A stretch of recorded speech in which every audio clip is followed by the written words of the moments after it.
Welcome back. We're going to learn more about blending mode. So we're still in our blending mode project file. I'm just going to run through the dark blending modes here. So if we change normal to darken, let's see what's happening. What's actually happening with this top image is a lot of the background image is coming through. The reason is because when you choose darken, whatever pixels of the background are actually darker than the pixels of this foreground object, it'll shine through.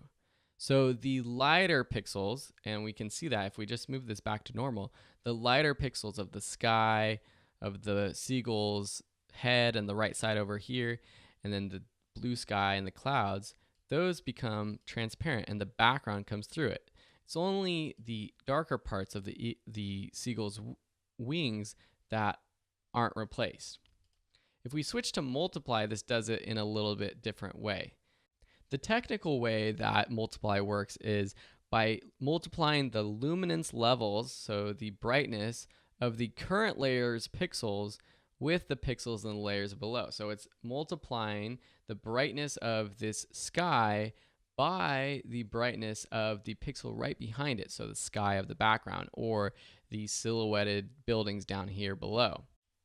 Light passes through the lighter parts of the images, but not the darker images. So you can see this is a good example with the silhouette, that the silhouettes look like cutouts basically, because light, imagine a projector shining behind these images, it's not going to be able to shine through these silhouettes.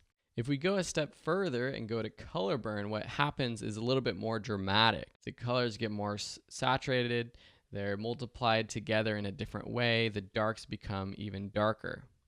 Moving on to linear burn, it's similar, less dramatic in terms of contrast, but still very dark. And then lastly, we have darker color, which is actually very similar to darken if you go between darken and darker color.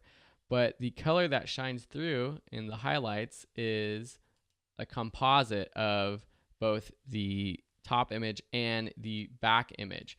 So where darken is really just the background image that shines through and blends a bit. With the darker color, it's this combination which gives you more of actually the top color. So those are the darken blend modes, and in the next video we'll go over the lighten ones.